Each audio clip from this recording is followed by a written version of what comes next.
Hello दोस्तों, good morning, नमस्कार। मैं आपके अपने परिवार सुपर एग्ज़ाम स्टडी में एक बार फिर हार्दिक स्वागत करता हूं। तो दोस्तों, आज हम जो बात करने वाले हैं वो बहुत ही मोस्ट इम्पोर्टेंट सब्जेक्ट भारतीय संविधान, जो कि भारतीय संविधान में अब से पहले 7 क्लास हो चुकी हैं और आज क्लास जो होगी वो भारतीय संविधान की 8वीं क्लास होगी। तो हमने भारतीय संविधान में जो अब तक किया है, वो जो अब टॉपिक चल रहा है, वो भारतीय संविधान में टॉपिक चल रहा है संघ की कार्यपालिका, जो कि भारतीय संविधान में रीढ़ की हड्डी की तरह होती है। ये संघ की जो कार्यपालिका है, ये सबसे मोस्ट इम्पोर्टेंट क्वेश्चन बनते हैं। और संघ की कार्यपालिका में सबसे पहले राष्ट्रपति आता है और राष्ट्रपति का ही टॉपिक चल रहा है। जो हमने पिछली क्लास में राष्ट्रपति को जो क्लास की थी, वो सबसे आखिर में हमने छोड़ा था कि अगर आकस्मिक रूप से राष्ट्रपति का पद खाली हो जाए तो उसका पद पर कौन कार्य करेगा। तो साथियों, जिस स्टूडेंट ने लाइक ना किया हो, जल्दी से जल्दी लाइक करें और ज़्यादा से ज़्यादा शेयर करें। फिर क्लास को स्टार्ट करते हैं, तो जल्दी लाइक करें और ज़्यादा से ज़्यादा शेयर करें। और जिस स्टूडेंट ने अभी तक हमारे चैनल को सब्सक्राइब ना किया हो, तो चैनल को सब्सक्राइब कर लें और बेल आइकन की घंटी को दबाएं, ताकि हमारी हर वीडियो का नोटिफिकेशन आप तक समय समय पर पहुंचता रहे। तो साथियों, चलते हैं, क्लास को शुरू करते हैं।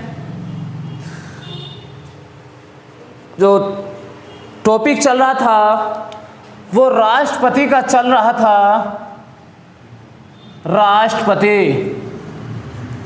राष्ट्रपति में मैंने बताया था, अगर किसी रूप से राष्ट्रपति का पद खाली हो जाए, आकस्मिक रूप से राष्ट्रपति का पद खाली हो जाए, तो कार्यवाहक कौन काम करेगा।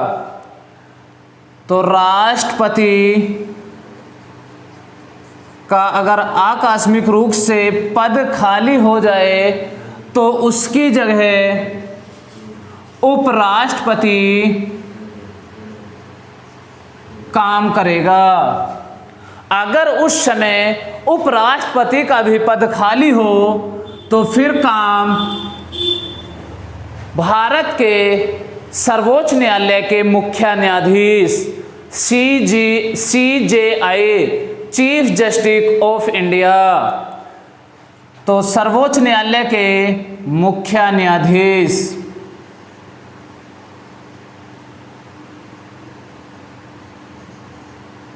सर्वोच्च न्यायालय के मुख्य न्यायाधीश, अगर उस समय सर्वोच्च न्यायालय के मुख्य न्यायाधीश का भी पद खाली हो तो फिर कौन काम करेगा। तो फिर सर्वोच्च न्यायालय के वरिष्ठतम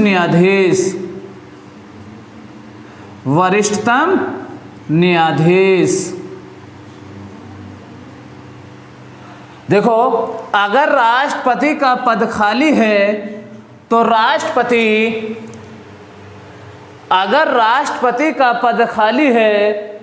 राष्ट्रपति की जगह उस समय काम करेगा उपराष्ट्रपति। अगर उपराष्ट्रपति का भी पद खाली है तो फिर काम करेगा मुख्य न्यायाधीश, जो देश का सबसे उच्चतम कोर्ट है। देश का सबसे उच्चतम कोर्ट सुप्रीम कोर्ट के मुख्य न्यायाधीश राष्ट्रपति का कार्यभार संभालेंगे। अगर उस समय मुख्य न्यायाधीश का भी पद खाली है तो फिर कौन संभालेंगे? सर्वोच्च न्यायालय के वरिष्ठतम न्यायाधीश। और जो राष्ट्रपति का ये काम संभालते हैं या काम करते हैं उस समय तो इनको बोला जाता है कार्यवाहक राष्ट्रपति। कार्यवाहक राष्ट्रपति। ये कार्यवाहक राष्ट्रपति ज़्यादा से ज़्यादा 6 महीने तक काम कर सकते हैं। कितने समय तक? 6 महीने तक काम कर सकते हैं। चाहे उपराष्ट्रपति हो, मुख्य न्यायाधीश हो या सर्वोच्च न्यायालय के वरिष्ठतम न्यायाधीश हो, अगर ये राष्ट्रपति का कार्यभार संभालते हैं तो ज़्यादा से ज़्यादा सिर्फ कार्यवाहक राष्ट्रपति के रूप में 6 महीने तक ही कार्य करेंगे और 6 महीने के भीतर ही राष्ट्रपति का चुनाव किया जाना आवश्यक होता है। अब बात करें, अगर राष्ट्रपति के पद की जगह राष्ट्रपति के पद पर अगर उपराष्ट्रपति या मुख्य न्यायाधीश या वरिष्ठतम न्यायाधीश काम करते हैं तो इनको वेतन व भत्ते कौन से मिलते हैं? तो जो भी कार्यवाहक राष्ट्रपति होते हैं उनको राष्ट्रपति का ही वेतन मिलता है और भत्ते भी राष्ट्रपति के ही मिलते हैं। यानी तमाम वो सुविधाएं मिलती हैं जो राष्ट्रपति को मिलती हैं। वेतन, भत्ते और तमाम वो सुविधाएं जो राष्ट्रपति को मिलती हैं वो ही इन कार्यवाहक राष्ट्रपति को मिलती हैं। जैसे कि हम बात करें, वर्तमान में राष्ट्रपति का वेतन जो है वो 5 लाख रुपए है। कितना? 5 लाख रुपए है। और उपराष्ट्रपति का जो वेतन है वो वर्तमान में 4 लाख रुपए है। या मुख्य न्यायाधीश का जो वेतन है वो वर्तमान में 2,80,000 रुपए है। अगर उपराष्ट्रपति राष्ट्रपति के कार्यभार संभालता है तो उसको 4 लाख रुपए ना मिलकर उसको 5 लाख रुपए ही मिलेंगे। अगर चाहे उपराष्ट्रपति हो, मुख्य न्यायाधीश हो, वरिष्ठतम न्यायाधीश हो, जो भी कार्यवाहक राष्ट्रपति बनता है उसको राष्ट्रपति का वेतन ही मिलता है और भत्ते और तमाम वो सुविधाएं मिलती हैं जो राष्ट्रपति को मिलती हैं। तो समझ में आया होगा। इससे आगे चलें। ऐसी ही काम होता है अमेरिका में कि अगर राष्ट्रपति का पद खाली है तो वह काम करेगा उपराष्ट्रपति। अगर राष्ट्रपति का पद खाली है तो वहाँ काम करेगा उपराष्ट्रपति।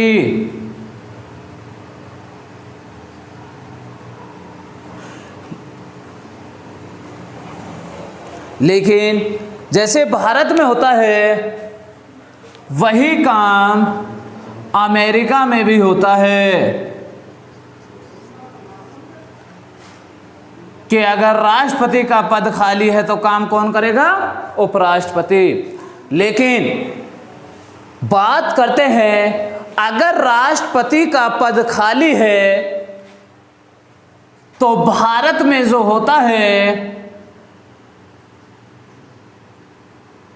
जो भारत में होता है वो ये होता है कि अगर राष्ट्रपति का पद खाली है तो उस पर उसके पद पर काम करेगा उपराष्ट्रपति। लेकिन भारत में ज़्यादा से ज़्यादा ये सिर्फ 6 महीने तक ही काम करता है, उसके भीतर ही राष्ट्रपति का चुनाव किया जाना अवश्य होता है। लेकिन ऐसा अमेरिका में नहीं होता।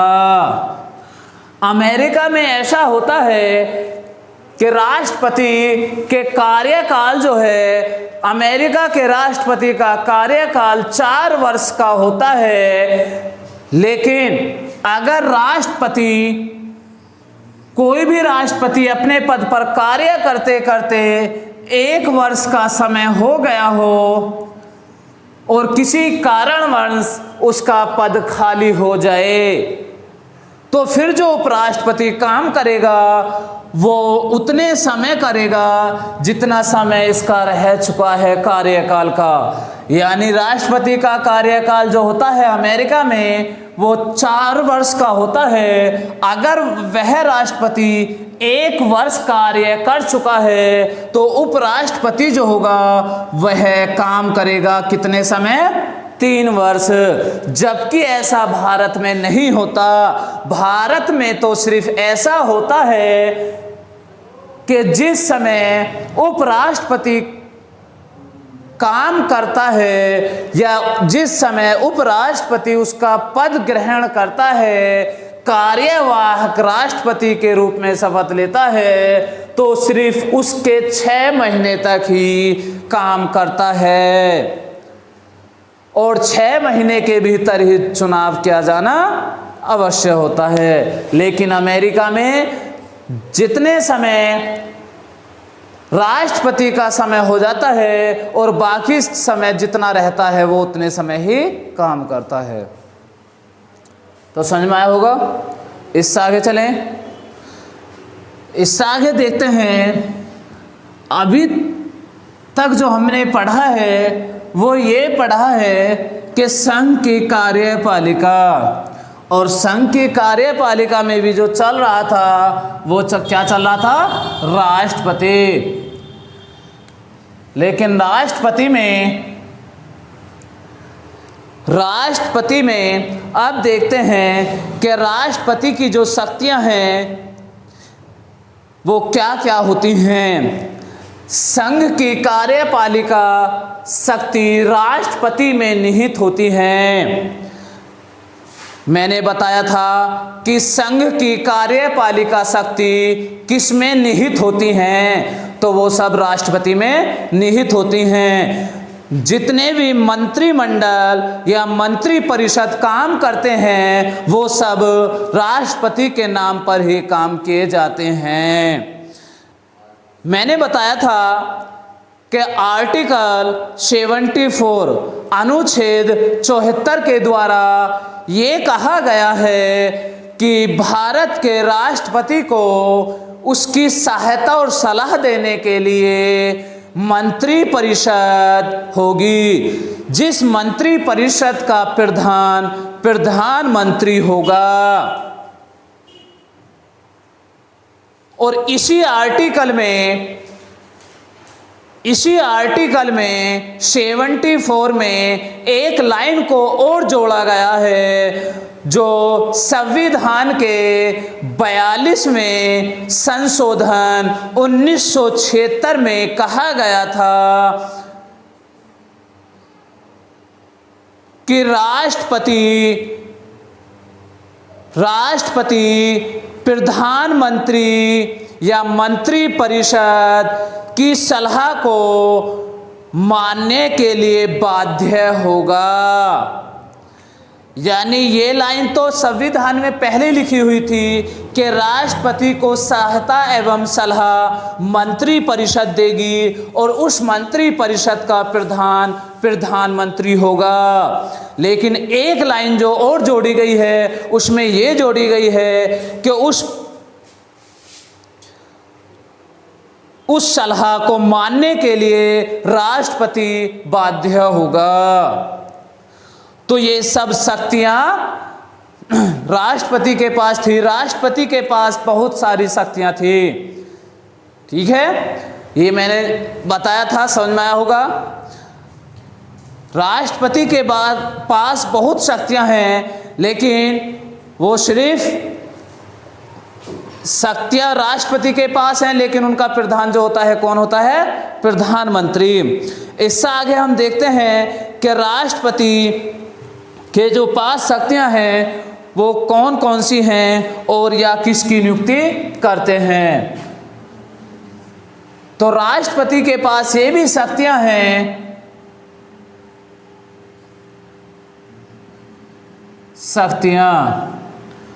राष्ट्रपति के पास जो शक्तियां हैं वो ये भी शक्तियां हैं कि प्रधानमंत्री क्या कि प्रधानमंत्री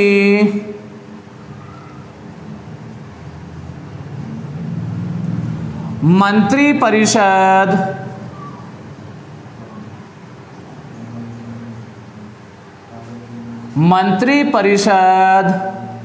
समझ में आ रहा होगा।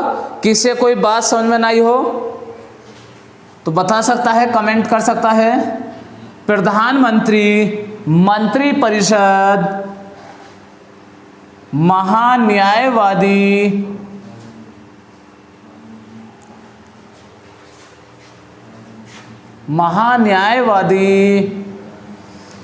सुप्रीम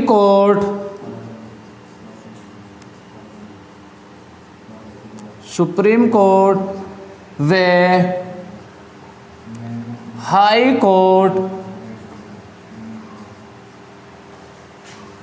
के न्यायाधीश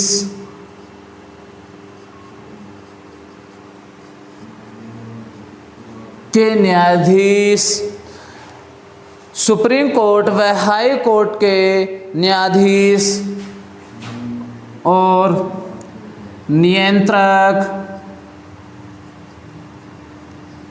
एवं महालेखा परीक्षक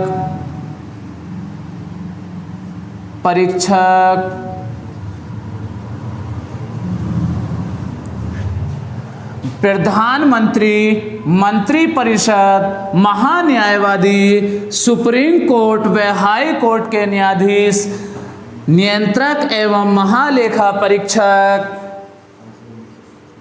चुनाव आयोग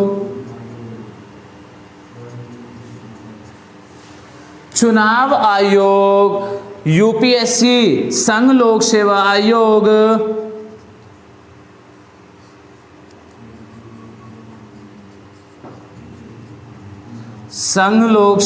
आयोग और राज्यपाल उपराज्यपाल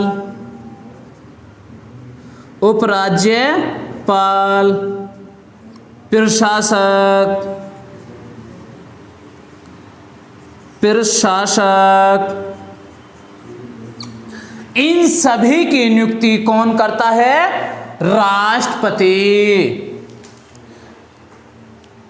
ये जो शक्तियां हैं वो राष्ट्रपति के पास हैं, यानी प्रधानमंत्री, मंत्रिपरिषद, महान्यायवादी, सुप्रीम कोर्ट व हाई कोर्ट के मुख्य न्यायाधीश और अन्य न्यायाधीश, नियंत्रक एवं महालेखा परीक्षक, चुनाव आयोग, संघ लोक सेवा आयोग, राज्यपाल, उपराज्यपाल और प्रशासक, इन सभी की नियुक्ति राष्ट्रपति करता है। राष्ट्रपति इन सभी की नियुक्ति करता है। देखो, सुप्रीम कोर्ट व हाई कोर्ट के मुख्य न्यायाधीश और अन्य न्यायाधीश की भी नियुक्ति करता है। चुनाव आयोग, मुख्य चुनाव आयोग और अन्य सदस्य, संघ लोक सेवा आयोग के अध्यक्ष और अन्य सदस्य, यानी इनका अध्यक्ष का भी और इनके सदस्य की भी नियुक्ति राष्ट्रपति करता है। और राज्यपाल, उपराज्यपाल और प्रशासक, इनकी भी नियुक्ति कौन करता है? राष्ट्रपति करता है। लेकिन बात करें कि राज्यपाल उपराज्यपाल और प्रशासक। आपने पढ़ा भी होगा कि कहीं कहीं लिखा मिलता है राज्यपाल, कहीं होता उपराज्यपाल और कहीं होता प्रशासक। तो ऐसा इन तीनों में क्या अंतर है, या कहाँ राज्यपाल होता है, कहाँ उपराज्यपाल होता है और कहाँ प्रशासक। अब हम इन तीनों में डिफरेंस देखते हैं।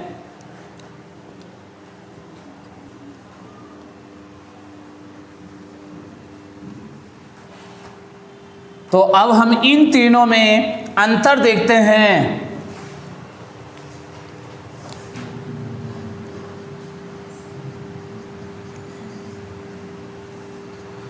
देखो, राज्यपाल,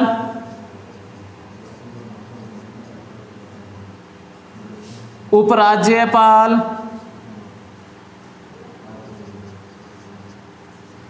और प्रशासक। देखो, राज्यपाल जो होते हैं, राज्यपाल वहाँ नियुक्त होते हैं। सभी देश के जितने भी राज्य हैं, सभी राज्यों में राज्यपाल नियुक्त होते हैं। सभी जगह राज्यपाल नियुक्त होते हैं, जितने भी राज्य होते हैं। लेकिन उपराज्यपाल वहाँ नियुक्त होते हैं जहाँ देश के जितने भी केंद्र शासित प्रदेश हैं, और उन केंद्र शासित प्रदेशों में से जिस केंद्र शासित प्रदेश में विधानसभा के चुनाव होते हैं, जहाँ सीएम मुख्यमंत्री होता है। देश के जिस केंद्र शासित प्रदेश में विधानसभा के चुनाव होते हैं, वहाँ उपराज्यपाल नियुक्त होता है, और प्रशासक वहाँ होते हैं जहाँ जिस केंद्र शासित प्रदेश में विधानसभा के चुनाव नहीं होते, उस केंद्र शासित प्रदेश में प्रशासक चुना जाता है। तो तीनों में डिफरेंस समझ में आया होगा। राज्यपाल देश के प्रत्येक राज्य में नियुक्त किए जाते हैं। उपराज्यपाल देश के जितने केंद्र शासित प्रदेश होते हैं और उनमें जहां विधानसभा चुनाव होता है, यानी कि कहने का मतलब ये है, जितने केंद्र शासित प्रदेश होते हैं और जिन केंद्र शासित प्रदेशों में मुख्यमंत्री होता है, वहां उपराज्यपाल होता है। और जिन केंद्र शासित प्रदेशों में विधानसभा के चुनाव नहीं होते, यानी सीएम नहीं होता, वहां प्रशासक चुना जाता है। समझ में आया होगा। इससे आगे चलें।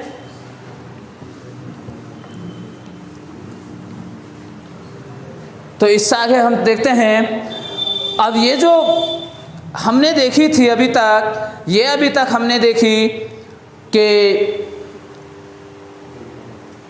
राष्ट्रपति के पास क्या क्या शक्तियां हैं, और राष्ट्रपति के पास जो शक्तियां थी वो अब तक देखी थी कि संघ की या कार्यपालिका शक्तियां जो थी। अब हम देखते हैं, एक होती है विधायिका शक्तियां।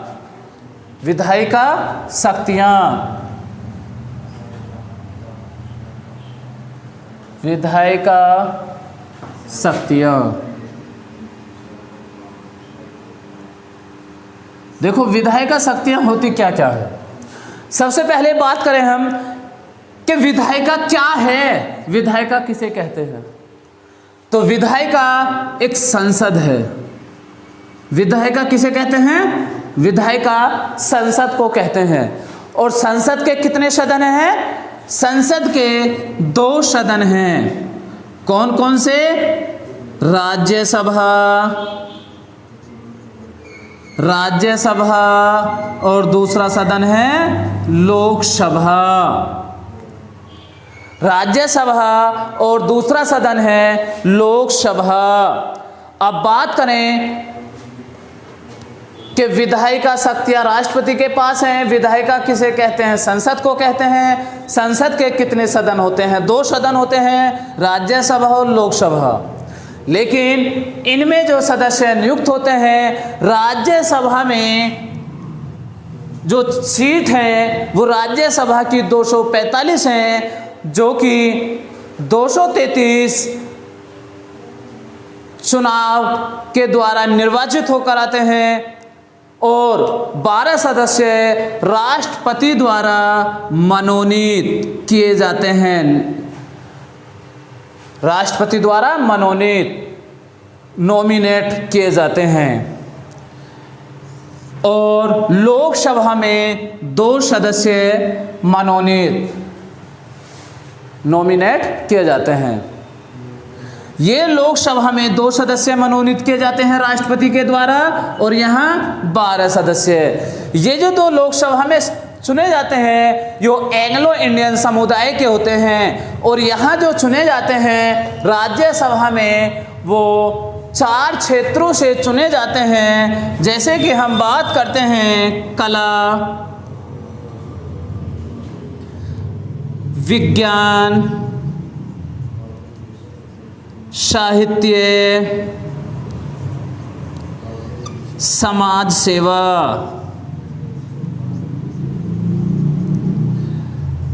इन 4 क्षेत्रों से राज्यसभा में 12 सदस्यों को राष्ट्रपति मनोनीत करता है। जैसे कि हम बात करें कला से, अब से पहले कला से जो क्रिकेटर थे सचिन तेंदुलकर को चुना गया था। वो कौन थे? राज्यसभा के एक सदस्य थे जिनको राष्ट्रपति ने चुना था, और वो किस क्षेत्र से चुने गए थे? कला से।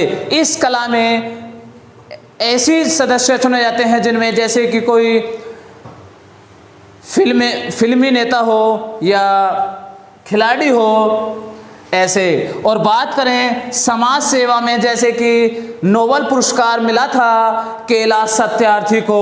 उन्होंने एक काम किया था, जो बचपन आंदोलन यानी बचपन बचाओ आंदोलन जो शुरू किया था, वो उन्होंने समाज सेवा की थी, तो उनको नोबेल पुरस्कार मिला था, इसलिए भी तो इन 4 क्षेत्रों में 12 सदस्य चुने जाते हैं। तो इससे आगे चलें, समझ में होगा। यानी राज्यसभा में इन 4 क्षेत्रों से चुने जाते हैं जिनको राष्ट्रपति मनोनीत करता है, और लोकसभा में 2 सदस्य जो एंग्लो इंडियन समुदाय के होते हैं। इससे आगे चलें, समझ में आ रहा होगा।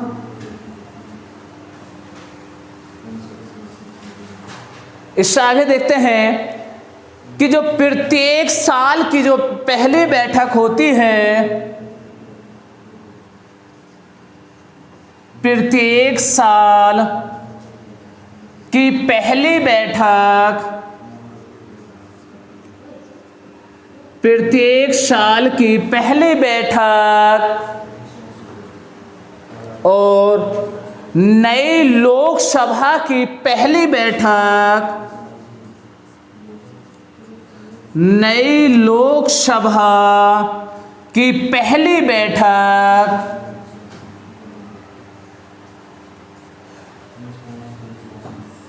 इन दोनों को कौन संबोधित करता है? कौन संबोधित करता है? तो इन दोनों को राष्ट्रपति संबोधित करते हैं। यानी प्रत्येक साल की जो पहली बैठक होगी और नई लोकसभा की जो पहली बैठक होगी, इन दोनों को संबोधित करते हैं राष्ट्रपति। और इन संबंधित संबोधित जो करते हैं इन दोनों को राष्ट्रपति करते हैं। जैसे कि कोई भी नया वर्ष प्रारंभ होता है तो नए वर्ष की जो सबसे पहली बैठक होगी उसको संबोधित करते हैं। और जैसे कि मान के चलो एक लोकसभा का कार्यकाल पूरा हो गया और जो अगली लोकसभा, जो नई लोकसभा निर्वाचित होगी, उसकी जो सबसे पहली बैठक होगी उनको भी कौन संबोधित करेंगे? राष्ट्रपति। समझ में आया होगा। इससे आगे होता है संयुक्त बैठक। क्या एक शब्द पढ़ा होगा आपने कि संयुक्त बैठक।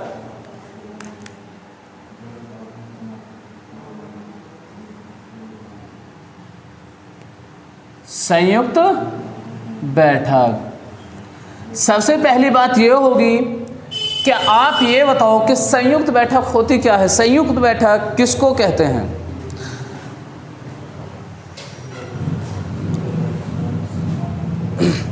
सभी को पता भी होगा। देखो, संयुक्त बैठक जो होती है वो संसद के दो सदन होते हैं, एक लोकसभा और एक राज्यसभा। कौन कौन सी? एक लोकसभा और एक राज्यसभा।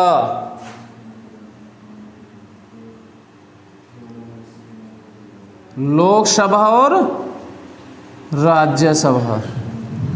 देखो, संयुक्त बैठक जो होती है वो किस संबंध में होती है या क्यों होती है? संयुक्त बैठक जब कोई भी विधेयक, कोई भी प्रस्ताव, कोई भी बिल अगर पास होना या पारित होना होता है तो वह बिल तभी पारित माना जाता है जब कोई भी बिल लोकसभा से भी पारित हो जाए और राज्यसभा से भी पारित हो जाए, तो वो बिल पारित माना जाता है, यानी पास माना जाता है। लेकिन अगर कोई बिल लोकसभा से पारित होकर राज्यसभा में अटक गया या राज्यसभा से पारित होकर लोकसभा में अटक गया, तो वो बिल पास नहीं हो पा रहा हो, तो इसलिए उन दोनों की बैठकों को एक साथ बुलाना ही संयुक्त बैठक कहलाती है। लेकिन संयुक्त बैठक को क्वेश्चन बनता है, संयुक्त बैठक कौन बुलाता है? तो संयुक्त बैठक राष्ट्रपति बुलाता है। लेकिन एक मोस्ट इंपॉर्टेंट क्वेश्चन बनता है कि संयुक्त बैठक की अध्यक्षता कौन करता है? संयुक्त बैठक की अध्यक्षता कौन करता है? तो इसकी अध्यक्षता करता है लोकसभा का अध्यक्ष। लोकसभा अध्यक्ष। तो समझ में आया होगा, संयुक्त बैठक जब लोकसभा और राज्यसभा को एक साथ राष्ट्रपति बुलाते हैं और एक साथ बिठाते हैं, उसको ही संयुक्त बैठक कहते हैं।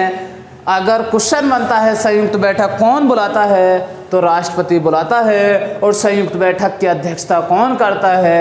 तो लोकसभा अध्यक्ष करता है। तो समझ में आया होगा।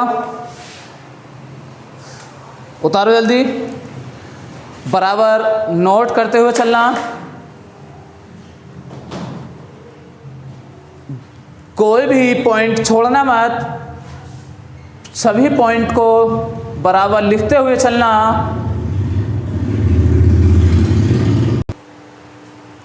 तो उतार लिया होगा। इससे आगे देखते हैं। देखो, अध्यादेश आपने पढ़ा होगा। अध्यादेश, अध्यादेश कब दिया जाता है? जब भी यह अध्यादेश किसके अंतर्गत आता है? अनुच्छेद 123 आर्टिकल 123 के अंतर्गत आता है। क्वेश्चन है कि अध्यादेश संविधान के किस अनुच्छेद के अंतर्गत आता है? तो अध्यादेश संविधान के अनुच्छेद 123 के तहत आता है। या देखो, मैंने बताया था संसद के दो सदन होते हैं, एक लोकसभा और एक होती है राज्यसभा। ध्यान देना, अगर जब भी कोई कानून बनाना होता है, जब भी कोई तुरंत कानून बनाना होता है, तो उस कानून को कानून तभी बनता है जब वह लोकसभा से और राज्यसभा से पारित हो जाता है तो वह कानून बन जाता है। लेकिन अगर उस समय लोकसभा से वो बिल या वो पत्र पास हो गया, पारित हो गया हो और उस समय राज्यसभा नहीं आई हुई हो, राज्यसभा की बैठक नहीं हुई हो, या राज्यसभा आ रही हो और लोकसभा उस समय नहीं आई हुई हो, या उस समय लोकसभा और राज्यसभा दोनों की ही बैठक नहीं हो पा रही हो, तो उस समय और तुरंत कोई कानून बनाना हो तो राष्ट्रपति एक अध्यादेश जारी करता है। राष्ट्रपति संविधान के अनुच्छेद 123 के तहत एक अध्यादेश जारी करता है जो कानून बनता है। लेकिन यह कानून जब तक संसद की दोनों बैठक नहीं होती तब तक ही मान्य होता है। लेकिन जब भी लोकसभा या राज्यसभा की पहली बैठक होगी, जब भी पहली बैठक होगी, उस पहली बैठक के 42 दिन के अंदर, कितने 42 दिन के अंदर वह बिल लोकसभा और राज्यसभा दोनों से पारित होना चाहिए। कितना 42 दिन के अंदर, या कह सकते हैं 6 सप्ताह। कितना 6 सप्ताह के भीतर उसको पारित करा लिया जाना चाहिए। लेकिन ये 6 सप्ताह के अंदर पारित करा लिया जाना चाहिए जब संसद की पहली बैठक हो तब से। लेकिन ये ज़्यादा से ज़्यादा कानून कितने समय तक चल सकता है अगर ये बैठक नहीं हो रही हो तब? तो ज़्यादा से ज़्यादा राष्ट्रपति का एक अध्यादेश 6 महीने तक ही कानून रहता है, उसके बाद कानून समाप्त हो जाता है। अगर बैठकें नहीं हो रही हों तो राष्ट्रपति का अध्यादेश जो कानून बनता है वो ज़्यादा से ज़्यादा सिर्फ 6 महीने तक ही चलता है। अगर बैठकें होनी स्टार्ट हो गई हों तो जब पहली बैठक हुई हो उसके 42 दिन के अंदर या 6 सप्ताह के अंदर फिर उस बिल को पारित करा लिया जाना चाहिए और उसके बाद वह कानून लागू हो जाता है। तो समझ में आया होगा। लेकिन अगर क्वेश्चन बनने लग जाए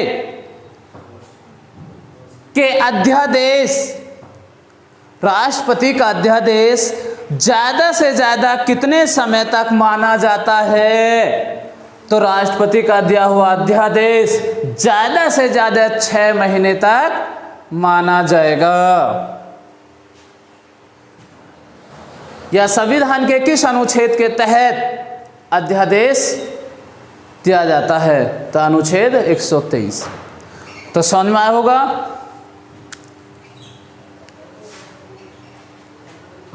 तो स्टूडेंट हो जिसके समझ में ना आया हो या कोई बात कहीं से समझ में नहीं आई हो या कोई भी बात कहीं से पूछनी हो तो वो कमेंट में लिख सकता है, कमेंट कर सकता है कि सर ये बात समझ में नहीं आई, या कोई जहाँ से बात पूछना चाह रहा हो कोई भी स्टूडेंट तो लिख सकता है कि सर मुझे ये बात बता दो। मैं आशा करता हूँ कि सभी स्टूडेंट के समझ में आया होगा और जितना डीपली पढ़ाया जा रहा है, चाहे यूपी का ऑल इंडिया कोई भी एग्ज़ाम हो, सभी एग्ज़ामों में बहुत ही मोस्ट इम्पोर्टेंट है और जबकि जितने भी ऑल इंडिया में एग्ज़ाम होते हैं जिसमें पॉलिटी आती है उसमें चाहे कहीं से भी कैसे भी क्वेश्चन आ जाए, इतना डीपली पढ़ाया जा रहा है कि कोई भी क्वेश्चन छूट नहीं पाएगा।